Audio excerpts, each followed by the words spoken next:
పెళ్ళైనా పండగైనా వేడుక ఏదైనా పట్టు చీరల ప్రత్యేక వేదిక వారాహి సిల్క్స్.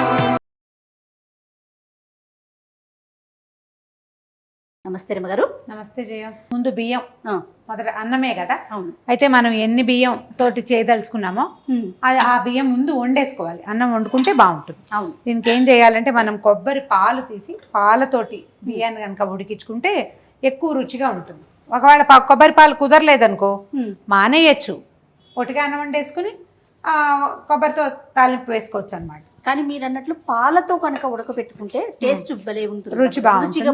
కొబ్బరి పాలు, కొబ్బరి ఏంటంటే కొబ్బరి ఒక కాయ, ఇది ఎలా అంటే ఒక గ్లాస్ అనుకోండి, ఆ మాత్రం గ్లాస్, ఆ గ్లాస్కి ఒక కాయ కొబ్బరిని కొట్టి చక్కగా చిన్న ముక్కలు చేయటం, మిక్సీలో వేసేసి కాసిన సరిపడా నీళ్ళు పోసి పిండేస్తే పలచగా ఉన్నా పర్వాలా. అవునవును. కొబ్బరి పాలు తీసేసి దాంతో మనం వండేసుకోవచ్చు. కొంచెం ముదురు కొబ్బరికాయ అయితే ఇంకా ఎక్కువ పాలు వస్తాయి. ఇప్పుడు ఒక గ్లాసు పావు బియ్యం ఉంది, ఈ గ్లాస్తో గ్లాస్ పావు బియ్యం వేసాను నేను.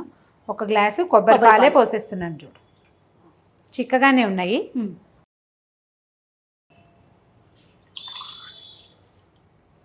మన బియ్యము పాత బియ్యమా కొత్త బియ్యమా అవి ఆలోచించుకుంటే బాగుంటుంది. ఇంచుమించుగా అంటే 1కి 2 వేసుకుంటాం కదా, అలా వేసేసుకోవాలన్నమాట. ఆ లెక్కలో కొన్ని పాలు సగం నీళ్లు కూడా వేసుకోవచ్చు మన వీలు వెంబడి. అయితే ఇప్పుడు ఇందులోనే ఉప్పు వేసుకుని కూడా వండుకోవచ్చు లేదా తర్వాత తాలింపులో వేసుకోవచ్చు. పైన వేస్తే కొంచెం కలిసినట్టుగా ఉండదన్న అనుమానంతో కొంచెం ఉప్పు వేసుకుంటే కొద్దిగా వేసుకుందాము.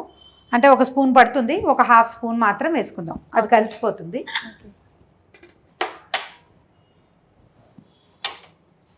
తగ్గించమంటారా రమ్మగారు? కొంచెం మీడియం ఫ్లేమ్ పెట్టి, ఎందుకంటే ఈ స్టవ్ పెద్దది కాబట్టి. చాలండి, చాలు. ఇది 2 విజిల్స్ వచ్చాక దిప్పేసేయాలి. ఓకే రమ్మగారు, తాలింపుకి రెడీ చేసుకుందామా? ఏం చేద్దామంటే కొంచెం నూనె కూడా వేసుకోవచ్చు, కానీ కొద్దిగా 1 స్పూన్, మనం అమ్మవారి నైవేద్యాలు ఆలోచన చేస్తున్నాం కాబట్టి 1 స్పూన్ కొంచెం నెయ్యి వేసుకుందాము. ఎందుకంటే ఇందులో మనం కొబ్బరి వేయిస్తాం కాబట్టి చాలా నూనె అవి అక్కర్లా. పోపు గింజలు వేగడానికి సరిపడానే మనకి నెయ్యి. కొబ్బరి పాలలో ఆల్రెడీ కొంచెం జిడ్డు ఉంటుంది కదా, ఉంటుంది, జిడ్డు ఉంటుంది కాబట్టి అంత అవసరం లేదనమాట. నెయ్యి వేసాం కదా. అన్ని పోపు దినుసులు నీ పక్కనే ఉన్నాయి చూడు. కాసిన పల్లీలు ఇంకా అందిస్తాను. కొద్దిగా పల్లీలు వద్దు, మేము జీడిపప్పులే వేసుకుంటాము అంటే వేసుకోవచ్చు, మన ఇష్టం. శనగపప్పు, మినపప్పు ఇవన్నీ కూడా మన అన్నాన్ని బట్టే ఈ కొలతలు. అవును. ఇవి ఇంచుమించుగా చూడండి, నేను 1 గ్లాసు బావాలా పెట్టాను అంటే ఒక పెద్ద గ్లాస్ రైస్ పెట్టుకున్నాం అనుకో, ఈ నేను వేస్తున్న తాలింపు సరిపోతుంది. 1 స్పూను అటు ఇటుగా, అంటే ఎవరి అలవాటుని బట్టి కదా. చెంచాలతో వేసుకునే అలవాటు ఉన్న వాళ్ళు అలా వేసుకుంటారు, అలాగా పాతకాలం వాళ్ళకి స్పూన్లతో అలవాటు ఉంటుంది కాబట్టి ఆవాలు. అమ్మ కూడా ఇదే చెప్తారండి, స్పూన్ ఆవాలు లెక్క ఏంటి, చేత్తో వేసేసేయాలి. కానీ కొంచెం చివరికి వేసుకుందాం. మన ఆవాలు జీలకర్ర వేస్తారా? వేద్దాం కొంచెం. ఇది కొద్దిగా కలిపి, కొంచెమే జీలకర్ర, ఎక్కువ వేయట్లేదు, ఇవి వేసినంత ఎక్కువగా లేదనమాట. ఓకే, జీడిపప్పులు ఇవి.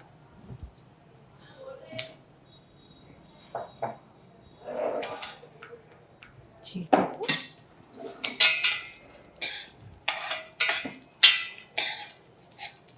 చాలా కొంచెం అయినట్లు అనిపిస్తుంది, ఎందుకంటే ఆయిలీగా అయిపోతుంది, కొబ్బరితోటి జిడ్డుగా అయిపోతుంది. మనం కొబ్బరి వాడేటప్పుడు సాధ్యమైనంత నూనె నెయ్యి తక్కువే వాడుకోవాలి.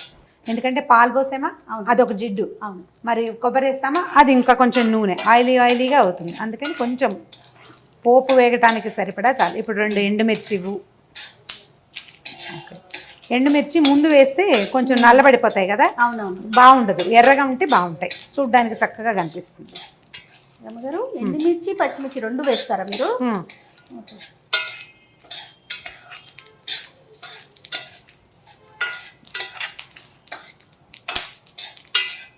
పప్పులు వేగిన వాసన వస్తుంది కదా. జీడిపప్పులు కూడా ముందు వేయను, ముందు వేస్తే ఎక్కువగా రంగు మారిపోతుంది. ఓకే, కొంచెం ఇంగు వేసుకుందాము. దీంట్లో మిరియాలు వేసుకునే అలవాటు కూడా కొంతమందికి ఉంటుంది, మీ అలవాటుని బట్టి ఒకవేళ ఉంటుంది. నేను వేయను, ఇంగు లేనిదే వంటకం కుదరదు. ఓకే, ప్రతి దాంట్లో వేస్తారనుకుంటా. ఎక్కువగా వేస్తాం. అయిపోయింది కాబట్టి ఇది వేగిపోయినాయి. కొంచెం కాసినాయి పచ్చిమిర్చి ముక్కలు, తర్వాత కొంచెం కొత్తిమీర, కరివేపాకు. కొత్తిమీర కాదు ఏమిటో ఇది కరివేపాకు. కొత్తిమీర కూడా వేస్తే బాగుంది అనిపిస్తుంది. అవును, పాలు కదా చూడు బయటకు వచ్చేస్తున్నాయి. దాదాపుగా మన పోపు అంతా వేగిపోయింది. కొబ్బరి వేసేసుకుందాము. ఓకే. ఇది ఒక కాయ కొబ్బరి, ఒక గ్లాసు పెద్ద గ్లాసు రైస్కి ఒక కాయ కొబ్బరి పాలు, ఒక కాయ కొబ్బరి. ఓకేనా?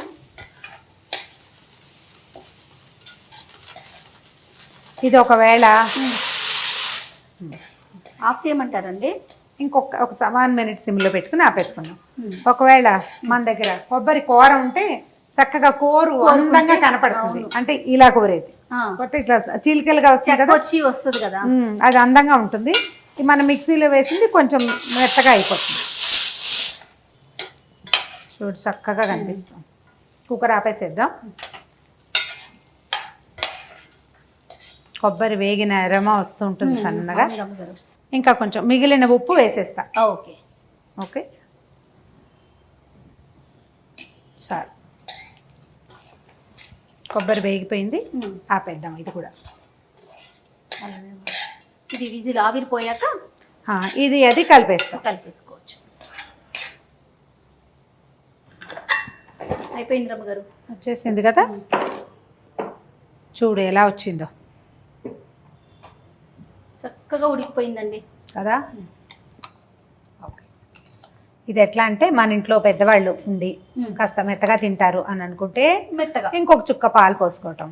కాదు పొడి పొడిలాడుతూ కావాలంటే ఒక చుక్క నీళ్ళు పాలు ఏదో ఒకటి తగ్గించుకోవటం. ఇదిగో మనం వేసిన తాలింపు రెడీగా ఉంది కదా, రైస్ ఇందులో వేసి కలిపేసేద్దాం. ఉప్పు ఆల్రెడీ అందులో వేసాం, ఇందులో వేసాం కదా, సరిపోతుంది.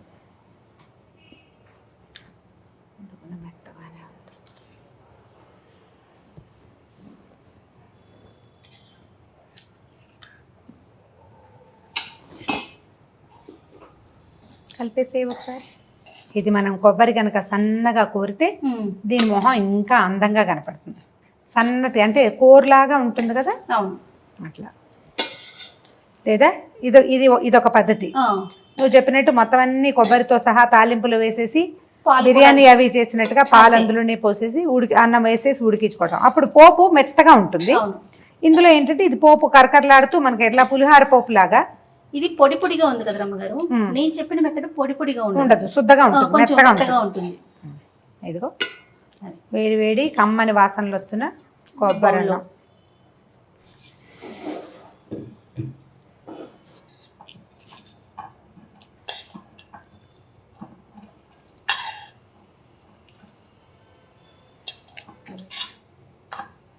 అలా పడుతుందా? అలా వేయండి అంటున్నా